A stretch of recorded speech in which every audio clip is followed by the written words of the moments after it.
Hi, today we visit Dunning Kruger University, where Professor Flatzoid FE is going to teach us about density. What could go wrong?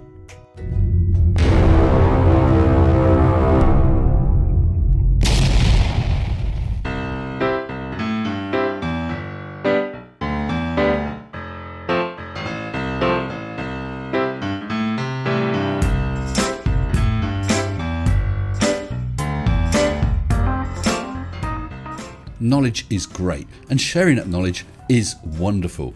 So it was with great pleasure that I noticed that Flatzoid FE had a video out teaching us all about density. He actually does tell us a couple of things that are correct at the start, but then it sort of goes downhill the rest of the way. Well, you better show us what you got, Flatzoid. Roll VT.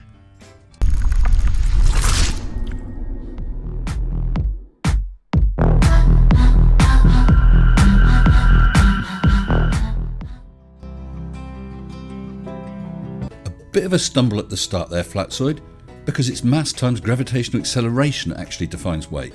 But let's let you continue. Good question, and one that's been much on my mind in recent weeks. Density can be described using this equation. D for density equals the mass, which is the substance, divided by the volume, which is the container. So you would know that the mass, the substance which is crammed inside that limited volume space, gives you the density. Well, it's actually rho equals m over v, Flatzoid, but yeah, that's basically right. The mass divided by the volume gives you the density. Good start.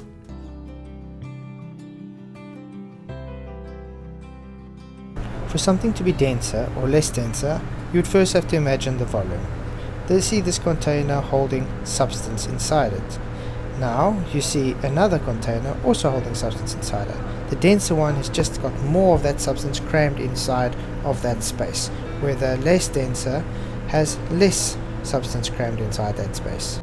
Well, that's a bit of a wobbly description, but basically right. For two identical volumes, the one with the most mass is the denser.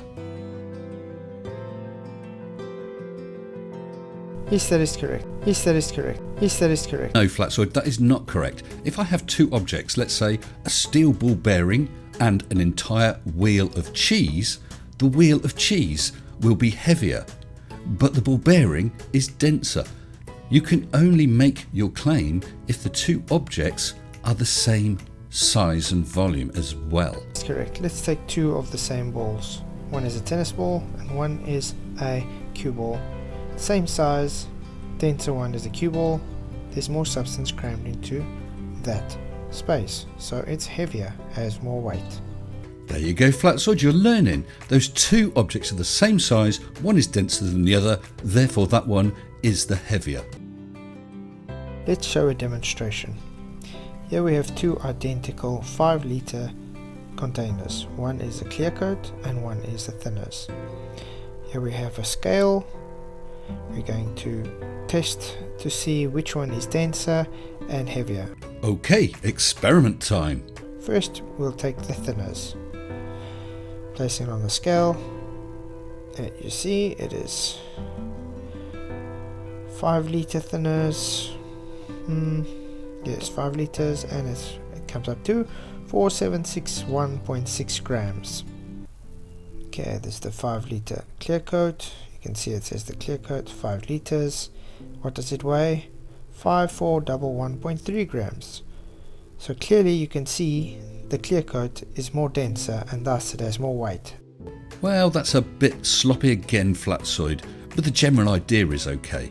I mean, we need to be sure that there is the exact same amount of liquid in each can, and really you should have measured the weight of an empty can first. But basically, yeah, that's okay.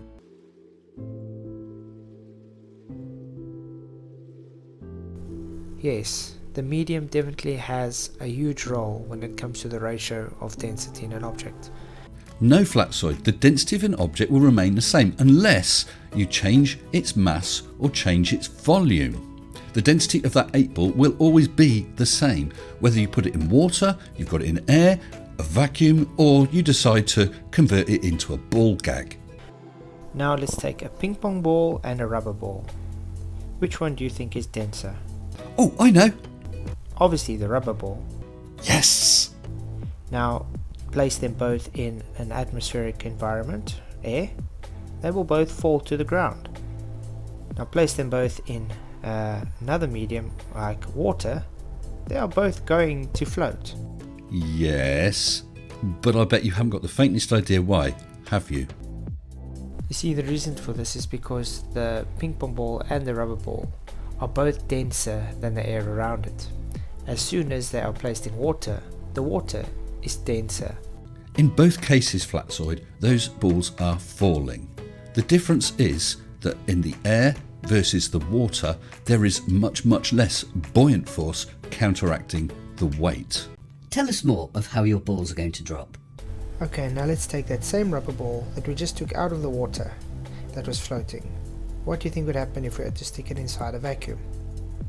Correct, it will fall. Why? Because the air around it is not able to support the density of the ball. Yes, of course, Flatzoid, because in a vacuum chamber there is virtually nil buoyant force. Even a helium balloon would fall to the bottom. Now think of ships and liners. They're made of metal, a very dense material, and yet they float. The reason is their hulls displace an awful lot of water, meaning that there's a large amount of buoyant force counteracting their weight. But this ship can't sink. She's made of iron, sir. I assure you, she can. Well, I've come across a great demonstration. Great, a demonstration. Great demonstration showing exactly how the medium affects the density of the weights. That you totally failed to understand. You better show us this demonstration. I shall say wrong and then afterwards explain why. Go ahead. Take note that this is the measured density in air. Wrong.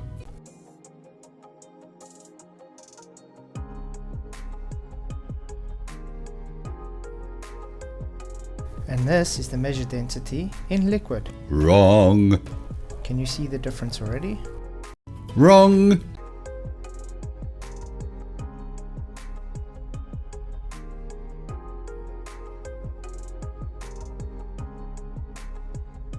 Now he's going to compare that to another weight that he had set by there. Can you remember what the previous one was in air?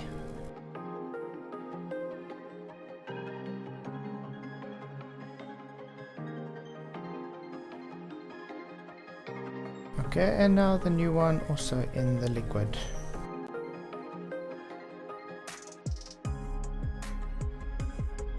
And yeah, he's just showing the density differences between those two weights. Well, Flatzoid, I think you did not actually have the faintest idea of what that machine was doing. To find out what it actually was doing, I think we need to go back to some Italian dead dude called Archimedes. Archimedes. Eureka! Archimedes. Legend has it that Archimedes had his eureka moment as he got into the bath and water overflowed. So let's take a container and put some water in it. Now, if we take an object and then submerge it in that water, the water level goes up. By the amount of volume of the object has displaced that water. So let's take that object out the water and fill our container to the brim and have a second container to catch the overflow. Then, when we submerge our object, the water level goes up, overflows and is caught in that second container.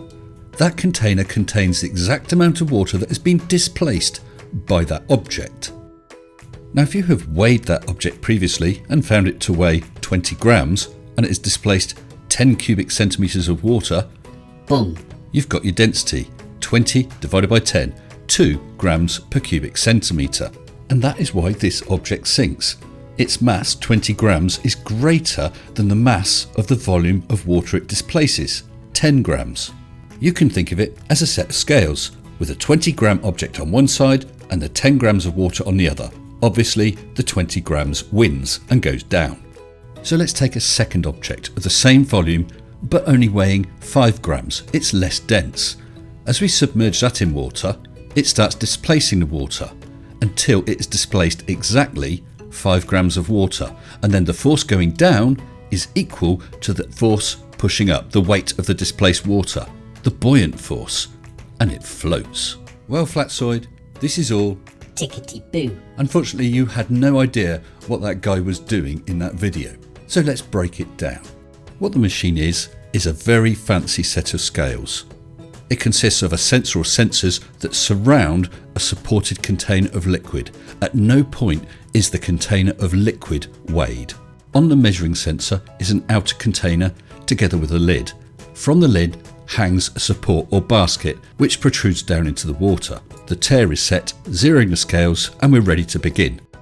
Our object is placed on the lid. Its mass is pressing on the lid down through the walls to the level sensors, and a weight reading is taken. Next, the weight is placed on the basket submerged in water. Its mass is pulling on the basket, pulling on the lid, down the walls, to the sensors, and its weight while submerged in liquid is taken. The second weight reading is less. Although the mass, volume and density of the object have not changed, the weight of the object pulling downwards is partly counteracted by the buoyant force caused by the mass of the water that the object has displaced. So now we've seen the principle, let's have another quick look at the video. Okay, what we actually have is 2 ingots of aluminium, one of which was melted in air and allowed to cool, the second of which was spun while it was melted and then allowed to cool in vacuum to degas it. We want to compare the densities. Well, this is quite quick and sloppy really, but he weighs it in air and gets a weight of approximately 92.4243 grams. He then weighs it again in the liquid. The new weight registers as 56.4543.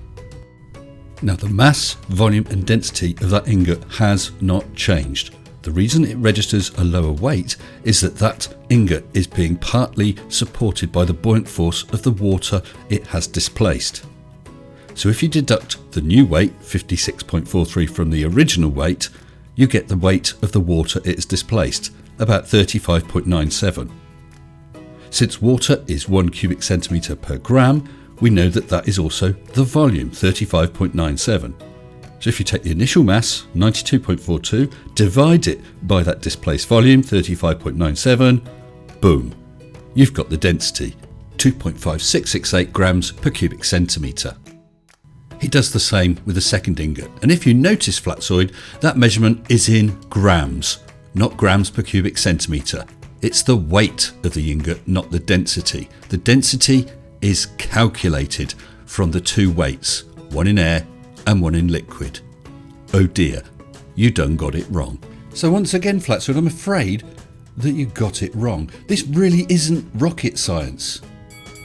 This is rocket science. We have liftoff. We have liftoff at 7 a.m. Eastern Standard Time. So will you be able to continue in the University of Dunning Kruger, or are you going to have to be fired?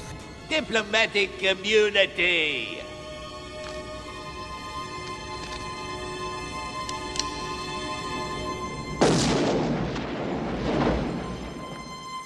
It's just been revoked.